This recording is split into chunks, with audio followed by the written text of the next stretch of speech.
Hai, halo. Assalamualaikum warahmatullahi wabarakatuh. Apa kabar semuanya?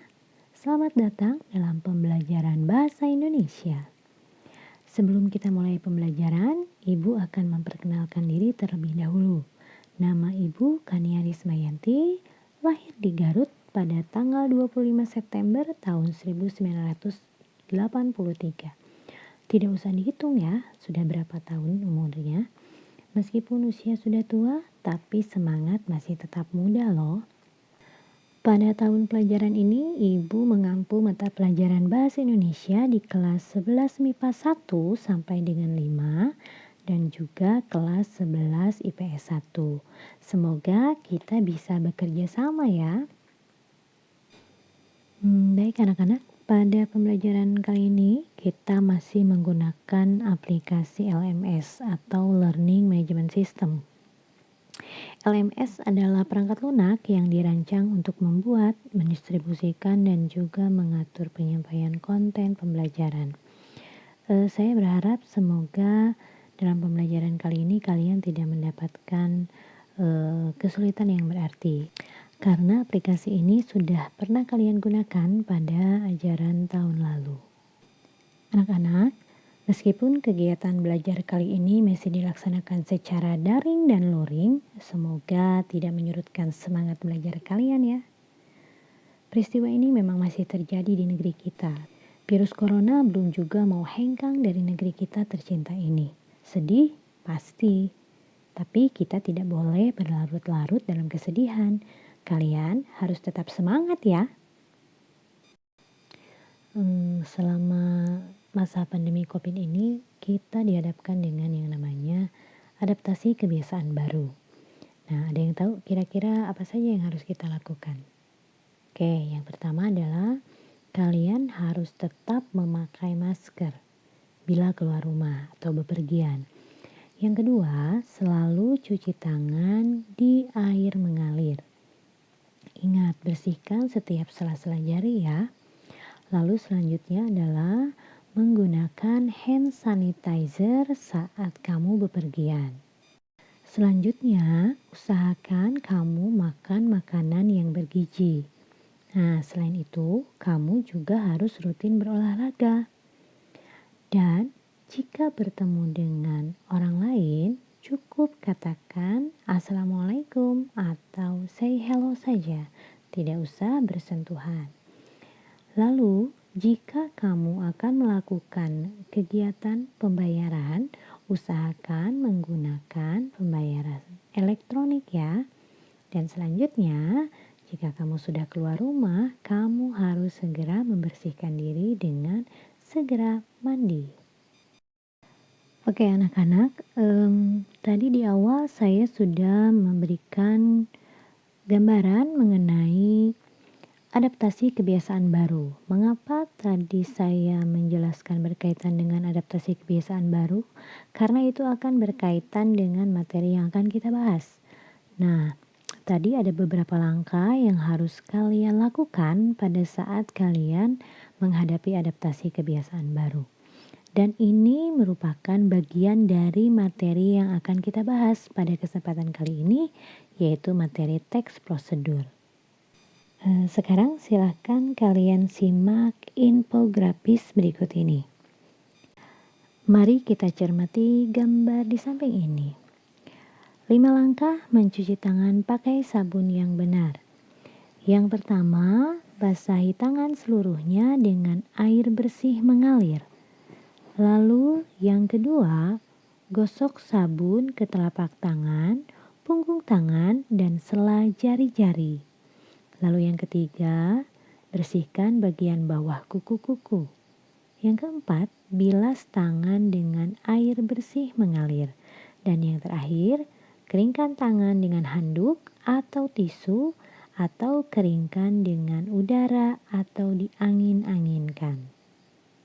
Nah, demikianlah 5 langkah cara mencuci tangan pakai sabun yang benar.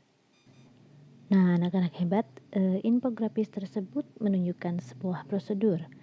Jika gambar tersebut dituangkan ke dalam bentuk teks, maka akan menjadi sebuah teks prosedur. Oke anak-anak, ingat ya, yang namanya teks prosedur itu langkah-langkahnya tidak bisa diacak atau dilewati.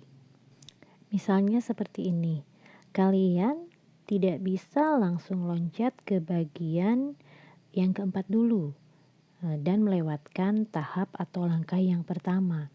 Atau kalian loncat pada langkah yang ketiga. Tentu sama saja itu tidak bisa. Karena yang namanya teks prosedur itu harus dilakukan secara bertahap atau berurutan. Nah, anak-anak, jadi pengertian teks prosedur adalah sebuah teks yang terdiri mengenai tahapan-tahapan atau langkah untuk melakukan suatu hal.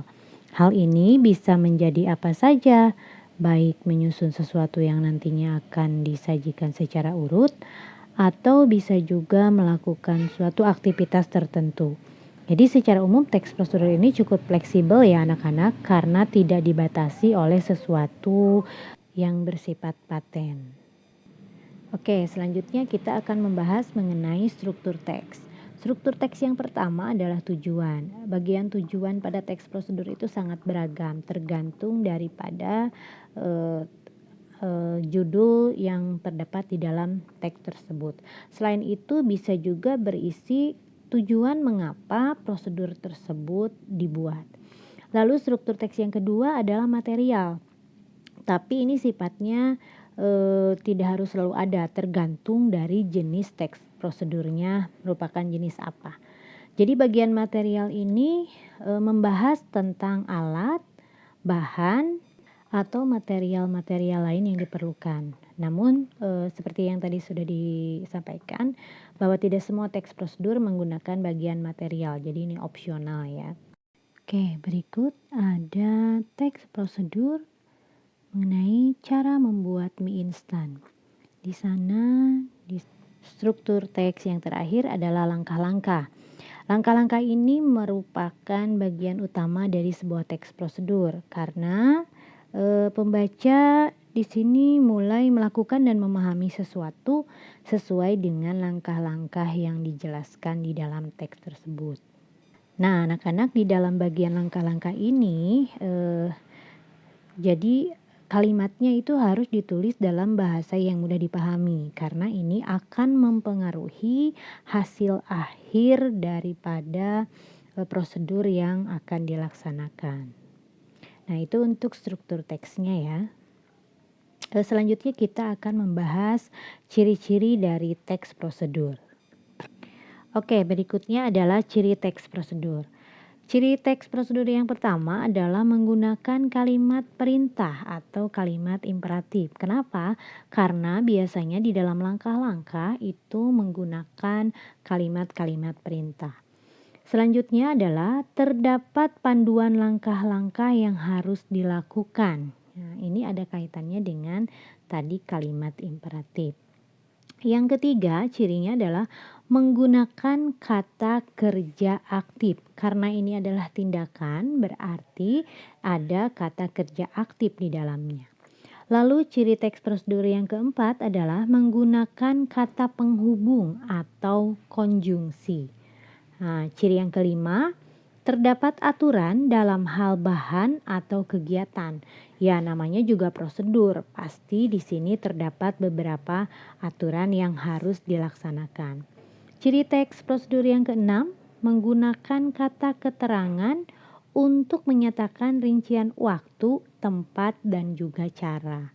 Ini juga biasanya terdapat di dalam bagian langkah-langkah. Dan yang terakhir adalah terdapat isi kegiatan yang dilakukan secara urut. Kenapa? Karena teks prosedur itu langkah-langkahnya harus dilakukan secara sistematis. Baik anak-anak, itu adalah ciri teks prosedur. Nah, anak-anak di sini ada sebuah contoh teks prosedur yang berjudul cara membuat masker susu. Ini terdiri dari 2 paragraf. Yang pertama, di paragraf pertama itu merupakan tujuan. Karena di dalam tujuan itu di mana terdapat manfaat daripada masker susu tersebut untuk apa. Yang berikutnya ada langkah-langkah karena di dalam bagian ini terdapat beberapa langkah untuk membuat masker susu. Oke, silahkan kalian pelajari, nanti dilihat lagi paragrafnya, dan di akhir nanti saya akan memberikan tugas. Di sini ada sebuah teks prosedur di mana nanti kalian akan diminta untuk menentukan struktur teks prosedurnya. Silakan nanti tugasnya kalian kerjakan pada buku kalian dan dikumpulkan pada kolom tugas khusus. Oke anak-anak, untuk materi hari ini Ibu cukupkan sampai di sini. Mudah-mudahan apa yang disampaikan bisa kalian pahami dan bisa bermanfaat untuk kalian semuanya. Sekali lagi terima kasih. Wassalamualaikum warahmatullahi wabarakatuh.